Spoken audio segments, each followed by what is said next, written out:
believe the reason Allah sent another prophet, there was 4 reasons. One of them, Allah sent another prophet because the prophet before was sent for specific people. So send another prophet to different type of people. Likewise, Allah sent another prophet because the previous prophet, he came with a legislation that was only suitable for that time. So Allah sent him with different legislation for different time. Or the third reason, that prophet, he's teaching, people start playing around with it, start forgetting it. Allah sent that another prophet to remind them of that teaching. After sending the Prophet Muhammad والسلام, all those reasons has been removed because Prophet Muhammad's teaching is being preserved as if he's standing in front of us when we read about him. Exactly. Likewise, the Quran has been preserved. Likewise, that Islam in 25 years went all the way to China, all the way to the middle of Africa, all the way to Europe, you know, and that was where most of the people lived. That's why so there was no need for someone to send another prophet. That's why I love the Quran so much, because the fact, those that needs to interpret the words, those that need to, because remember, those words was passed down specifically, and so the specificness of the word, would need to be of someone that basically study, know what's right, and wisdom, you get me, for them to be able to what? To teach. Understand and teach it first, Exactly. That's why we said there is stages. You learn, implement it before you teach it, otherwise you'll be hypocrite.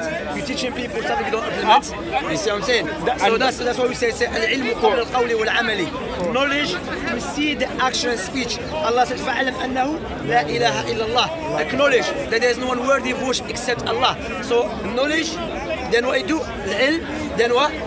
Tatbiq, you act upon it, then you call people to it, then you be patient upon it. Because from the historically speaking, it is well known if anyone call people to something that they go against their desires, they will wage a war against him. Therefore, you need what? Patience. Exactly. So the only way to understand the Quran, of course, there's many ways, but one of them is by that's the best way. That's the only way, and within that way, there's different ways.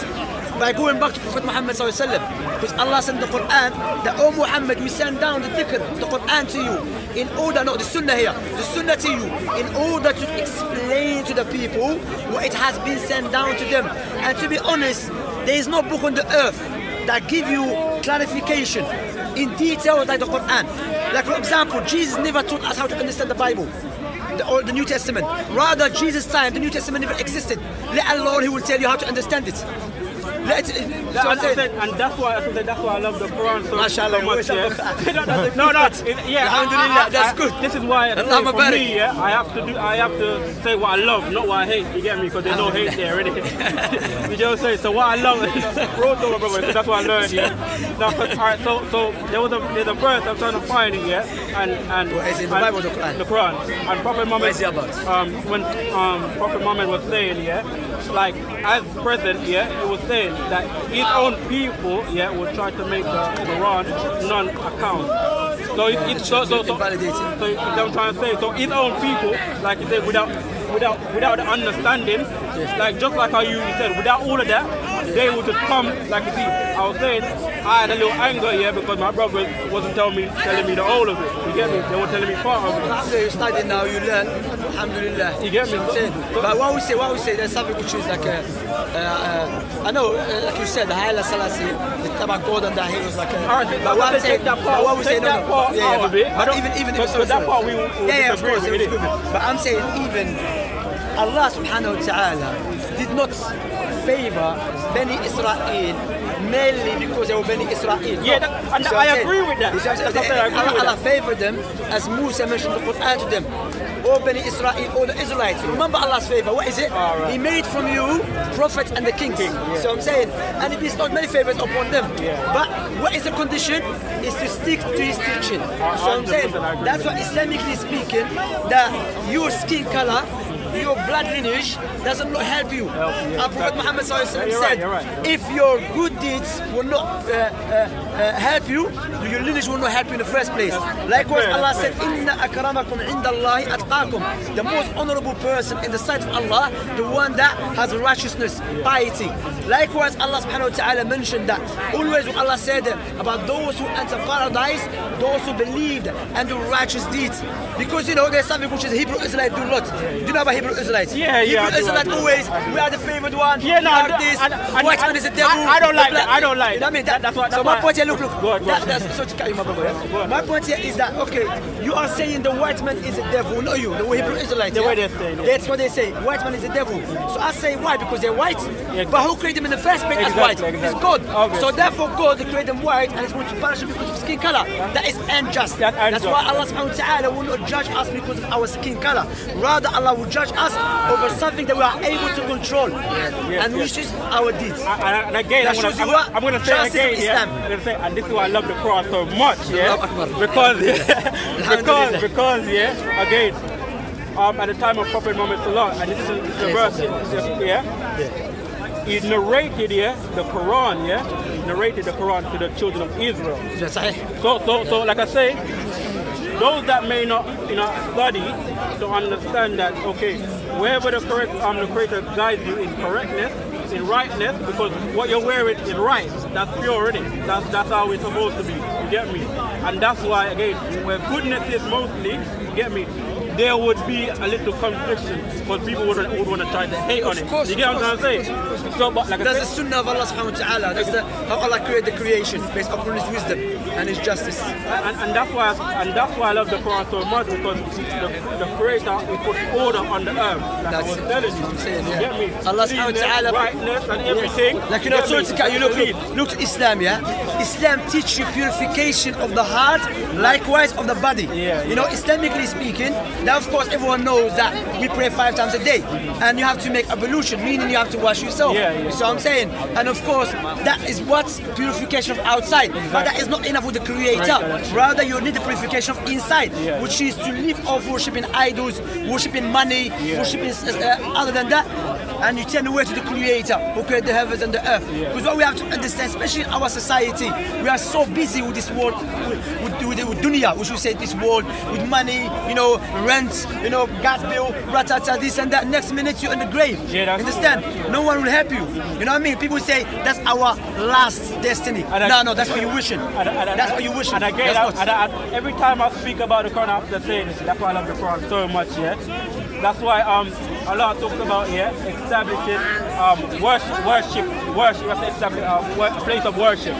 So that's why for us as a place of worship, they unite the people. It's built as a community.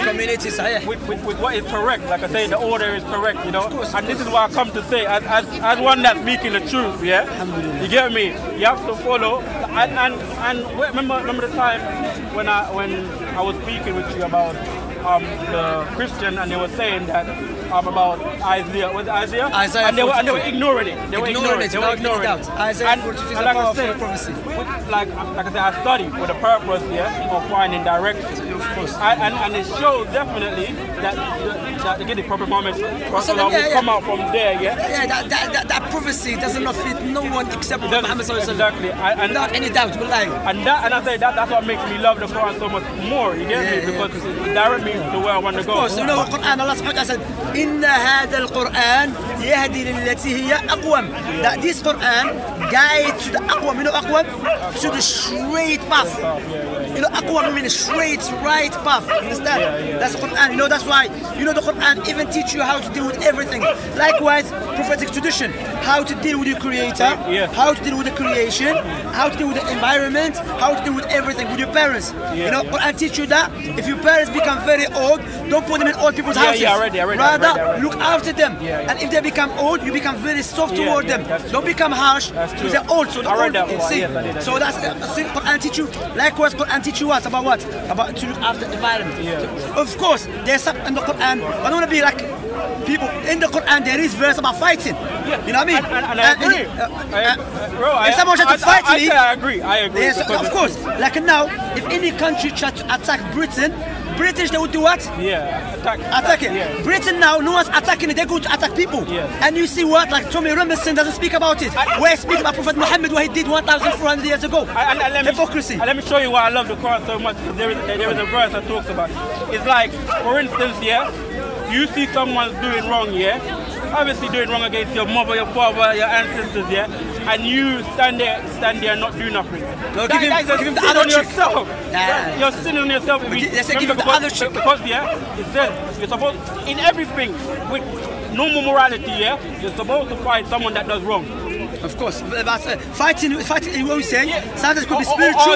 Exactly. If you are people of authority, then you can use physical things. Exactly. But if you're not, it's the word no fight. Exactly. You have to condemn what they're saying. So you have to tell them, listen, this is wrong. So that's why you know what you said. Listen to brother. Yeah? Prophet Muhammad sallallahu alaihi wasallam said, "Man ra'a minkum munkaran, falyughayyirhu biyadihi, فإن لم يستطع فبلسانه, فإن لم يستطع فبقلبه, وذلك أضعف الإيمان."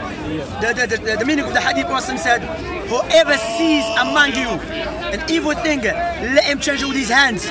The scholars explained what does it mean with his hands? People authority, not you and I.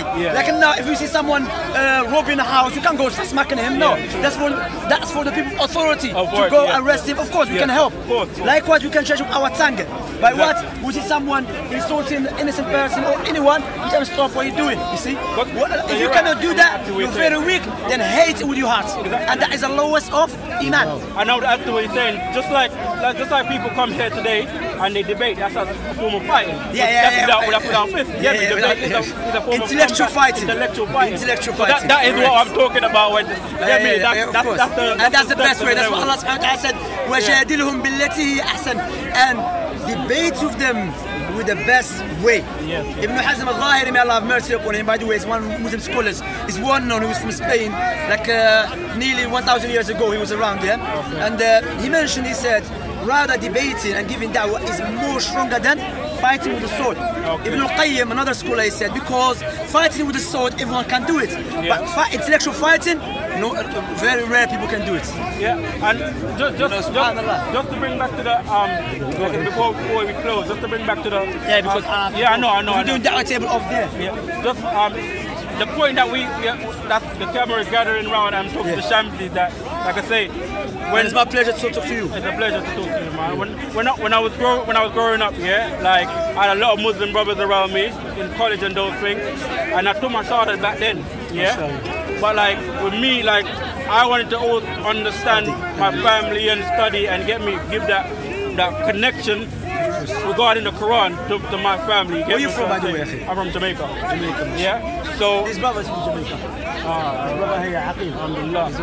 So family. Exactly, family. But Muslims do all family, regardless of what country. That's what I'm saying, all family, So obviously, that kind of, my brothers, I just took them wholeheartedly because that's just, again, as brothers, when they say something, you just want to listen to them, and what they say is the truth, so you will attract towards it, you get me? So I was just attracting towards it because they were telling me the truth, innit? But what I was asking, they wasn't telling me the whole of it. So obviously, I kind of felt a way that I needed to search for myself. But I also had ignorance because I wasn't reading it. I wasn't reading, so I was feeling ignorant. I was building up that little anger there to say, right, there's something still not connected with me. Do you get what I'm trying to say? So obviously, still asking brothers, still studying. Study, look, say, look, الجهل داء قاتل وشفاؤه شيئان في الترتيب متفقان، علم من الكتاب أو من سنة وطبيب ذاك العالم الرباني. Ignorance is a deadly disease. It's true. And the cure for it, two things. Verse from the Quran or a statement from the Prophet Muhammad. And you need a tabib for that, you need a doctor for that. Who's a doctor? Well-grounded scholar. You see what I'm saying? Like, for example, I can read, imagine Allah save us all. If I have a heart problem, I can read the book, how to deal with it, but the only way to understand it correctly is by going to the doctors. So I'm saying to go to the doctors to explain to you the correct way. So what I'm saying, alhamdulillah, and wallahi, I'm not saying about you, but generally speaking, when the Europeans came to Africa and enslaved the black people, a lot of black people were Muslims. It's ma'ruf, was known. But of course, some of them believed in some other things, but historically speaking, like the the Murabitin dul Murabitiyya, which was built in Senegal and Mauritania, spread far east, like to Nigeria, Niger, what they call part of Cameroon, you know. Just let me correct you with that, All right. So before, like I say, before I knew about Muslims, right? Before I knew about it, as a part of the children of Israel, we ready submitted to one creator, you get me? That's true before. Yeah, you get me? Ready submitted to one creator. Yeah. And the term which I took, like I say, that's why I love the Quran so much, but I took Muslim for is one that submits to the creator, the one, you get me? Yeah. And that's what the interpretation means. So if I knew that obviously my family was already doing that already, you get me? It's just a confirmation, like I say, it's just a warning. That's what Quran said. That's what Quran said. The Quran said that as a confirmation, like Jesus when he came to the Israelites, it was a confirmation when Musa came. The Quran is the same thing. The Quran is a confirmation. Muhaymin, likewise, is a trustworthy and a witness over the previous scriptures. All of them came with the same foundation. Worship God alone, stay away from the false God, follow the Prophet's teaching, and do not follow the tyrant's teaching. And that's why I told you, the children, when in the Prophet Muhammad sallallahu alaihi wasallam, the children of Israel, the Prophet narrated the Quran to the children of Israel. Yeah, that's true. So I said, like myself, I'm supposed to know what is right. And that's why I love the Quran. Inshallah, take it. You have my number, yeah? Yeah, what's up? Anyway, سبحانك اللهم وبحمدك اشهد ان لا اله الا انت استغفرك واتوب اليك.